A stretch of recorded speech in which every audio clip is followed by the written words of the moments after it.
জীবনসঙ্গী হিসেবে সুদর্শন পুরুষের চেয়ে একজন যত্নশীল পুরুষ অতি প্রয়োজন। আমি চাই যত্নশীল একজন পুরুষ আসুক আমার জীবনে, যে আমাকে বুঝবে, যে হাজারো ব্যস্ততার মাঝে আমার জন্মদিন মনে রাখবে। সে জানবে আমার পছন্দের রং কি, আমি কি খেতে ভালোবাসি, আমার কোন ফুল পছন্দের বেশি। তাকে কখনো মুখ ফুটে বলতে হবে না যে আমার মন খারাপ, সে আমাকে দেখেই বুঝে নেবে আমার মন খারাপ। সারাদিন হাজারো সুন্দরী রমণীদের উপেক্ষা করে দিন শেষে তার চোখে আমাতেই স্থির থাকবে। তার দুটি চোখে শুধু আমার জন্যই মুগ্ধতা থাকবে। সে আমার ভুলের সময় দোষারোপ না করে আমাকে বোঝাবে, আমার কষ্টের সঙ্গ দিবে, আমাকে ভালোবাসবে, আগলে রাখবে। আমাকে পাওয়ার সব যোগ্যতা থাকবে তার মাঝে। আমার গুরুত্ব হবে তার কাছে সবার উপরে। আমার হাসিতেও সে হাসবে, আমার দুঃখেও সে কাঁদবে। আমার সুন্দর ঘর বাড়ি, দামি গাড়ি, টাকা পয়সা এসব লাগবে না। আমার প্রিয় পুরুষ সুন্দর না হলেও চলবে, শুধু তাকে যত্নশীল হতে হবে। আসলে এরকম একজন পুরুষ কোন নারী তার জীবনে না চায়? যে পেয়েছে সে তো ভাগ্যবান, আর যে না পেয়েছে তার এই আক্ষেপটা সারা জীবন থেকে যাবে। আসসালামু আলাইকুম, যে যেখান থেকে আমার ভিডিওটি দেখছেন সবাইকে ওয়েলকাম জানাচ্ছি। সবার হয়তো ঈদের প্রস্তুতি নেওয়া শেষ, তবে বিশ্বাস করেন আমার কোনো রকম প্রস্তুতি নেই। কালকে যে ঈদ আমার কাছে সেটাও মনে হচ্ছে না। মানে এবার বলতে পারেন রোজার ঈদ আমি কোনো প্যারা নেইনি, কোরবানি ঈদও আমার জন্য কোনো প্যারা নেই। তবে কিছু কথা তো অবশ্যই আছে যেটা সবার কাছে শেয়ার করাও যায় না। তো আজকে হচ্ছে সকাল থেকে নাস্তা থেকে শুরু করে দুপুরে রান্না বান্না আপনাদের সাথে শেয়ার করছি। যেহেতু আমি কোনো রকম কাজ করিনি সেটা আপনাদের সাথে শেয়ার করতে পারছি না। আর এমনিতে আমার কিন্তু ফ্রিজ মোটামুটি কয়েকদিন পরপরই আমার ক্লিন করা হয়, সেজন্য আমার কিন্তু আর ঘটা করে কোরবানি ঈদের জন্য কোনো পরিষ্কার করার জন্য প্যারা থাকে না। আর যেহেতু আমার দুইটা ছোট ছোট বাচ্চা আছে, ওদের জন্য কিন্তু আমি তেমন ভাবে কাজটা গুছিয়ে অনেক সময় করতে পারি না। আবার দেখা যায় দুপুরে রান্না বান্না থাকে, সকালে নাস্তা থাকে, ওদেরও খাওয়াতে হয়। সেজন্য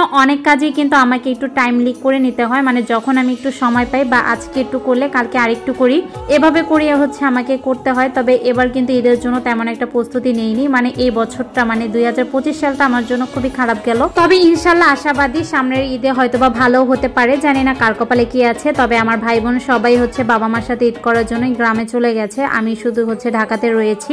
সেজন্য একটু তো খারাপ লাগছে। যদি ওদের সাথে থাকতাম তাহলে হয়তো ঈদটা ভালো কাটতো। তো এই ডালটা হচ্ছে আমার মার গ্রামে হচ্ছে সে এই ডালগুলো লাগিয়েছিল, সেখান থেকে ভেঙে তারপরে কিন্তু আমাকে দিয়েছে। মানে আমার কোনো রকম ভেজাল করতে হয়নি, এগুলো হচ্ছে মা ভেজে তারপর খোসা ছাড়িয়ে তারপরে আমাকে দিয়েছে। তো আমার ভয়েসটা কিন্তু ক্লিয়ার হচ্ছে না, যেহেতু মাইকে গজল বলা হচ্ছে সেজন্য কিন্তু হয়তো আমার ভয়েসটা একটু খারাপ শোনা যাচ্ছে। তো যাই হোক, আমি হচ্ছে আজকে শোল মাছটা রান্না করবো। তো আজকে তো মাছ খাওয়া হলো, জানি না আবার কবে খাওয়া হবে। তবে বিশ্বাস করেন ঈদের পরেই কিন্তু আমার খাওয়া হয়।